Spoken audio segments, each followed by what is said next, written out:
week, Micky, we were chatting about the possibilities of AS FAR having the signature, or maybe they've shown intent towards a Fadlu Davids. Is that likely to happen?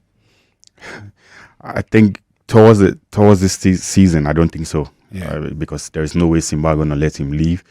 Already, he has shown that he can win the league in Tanzania. You know, they stand a great chance. Today, Yanga drew goalless, so it means that it's just 2 points between the two teams. And Simba are going to play tomorrow, so they stand a bigger chance of, going on top of the table. Also in the Confederation Cup, they top the group. They are also waiting for the draw, the quarterfinal draw. So I don't think so, because Simba have a long-term project with him, and he has a young squad. They believe that, with what he did in Morocco with with Raja, being the assistant coach, going unbeaten, he has the capability to, do something magnificent with the club in Tanzania. So I don't think so. Maybe in the future, football, it's always like that. Things will happen quickly. But for now, I think that chapter should be closed. And I suppose, Fadlu would need to get a championship under his belt as a head coach himself. And I think the opportunity is there. Were you surprised by Ramovic and what happened and his sudden departure? Very difficult, Maybe, in my opinion, I think yes, because looking at the way they brought him in Tanzania, they have to fire Gamondi, who was also doing well. They brought him, and he got the trust from the board that, he can do an amazing job. And so maybe, I don't know, with him, maybe he also felt like, okay, there is another opportunity for him to challenge himself in Algeria.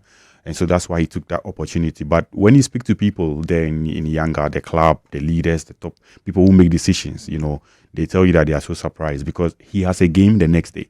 He did press conference, afternoon, evening, he closed the deal to go to Algeria. So it's a bit shocking, but me, I'm not so much surprised because, in football now, things happen so quickly. But that quickly, though, because there was also talk about him and how he was not getting along with some of the top players, some of the senior players in the team. Could that have affected things, or was just the lure of a bigger purse, more money?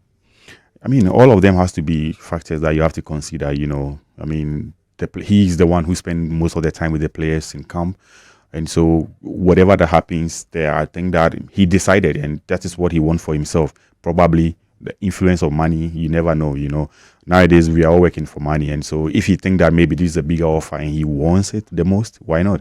But we're just hoping that he's able to succeed there because, in North Africa, that environment is very tough. Within 4 games, 5 games, the pressure comes in. You never know what's going to happen. Maybe in Tanzania, he could have gotten more chance. But in Algeria, I'm just hoping that he can make it. All right, looking at what's happening on social media platforms as well, with Tembisa saying that if time permits, please get information on whether teams will get points for not playing their scheduled games against Royal AM. Should they be expelled? He says as well as whether the number 15 spot will now get automatic relook as far as relegation, or they will have the playoff. So all important questions. We were expecting sometime last week that there would have been a press conference of some sort to clear the air because there is this underlying problem that exists within the football, is that this can't be a problem that goes on forever. We're more than halfway into the season and we can't keep saying, no, the game's this, the game's that, they can't be happening, etc. It's crazy.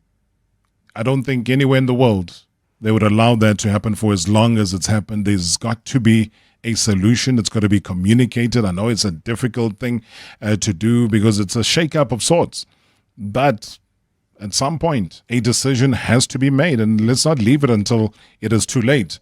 And let's not leave it up until such time as maybe the points that are going to be needed from the Royal AM games that didn't happen will then matter as far as the league race is concerned, because I think that will be more dangerous than anything else. So if a solution is found now, if it's expulsion, let it be the case. I don't know, Micky, if you've seen anything like this midway through a season, and then the next thing, the games are just postponed indefinitely. No, I've never seen anything like this in Africa, very difficult.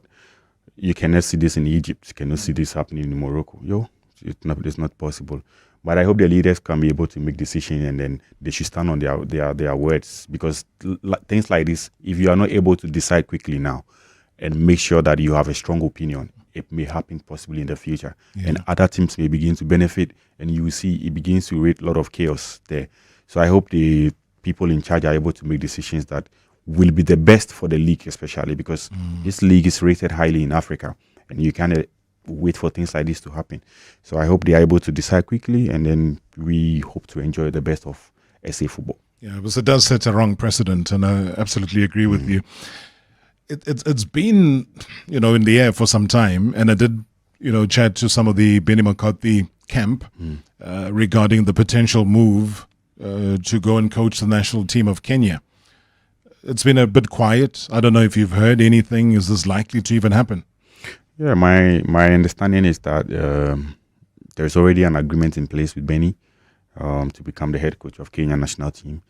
But the issue now is that Kenya, the former coach, Injin Firat, I think from Turkey, he took them to FIFA and due to unpaid, money, salaries, bonuses, and stuff like that. So they are hoping to clear that first. They need to clear that first situation there.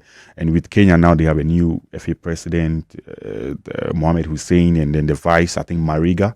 He played for Inter. He won the Champions League with Mourinho and all that. So they are trying to quickly sort this out because there are games coming up in March and they're not so far away. And so, but my understanding is that Benny has already agreed to become the next head coach of Kenya national team.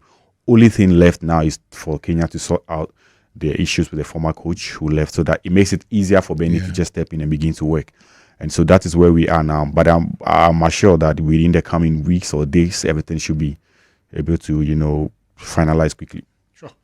Just your observation, though, do you think it's the right move for him? I mean, this is somebody that we've known to be coaching at club level, and then now the national team has a different demand. And sometimes people say it's for the older statesmen. The younger generation want football every day. They want to be on the field every day and not just on the FIFA weekends. No, I think Kenya want to go a new direction. Mostly they go with foreigners or coaches from outside the continent.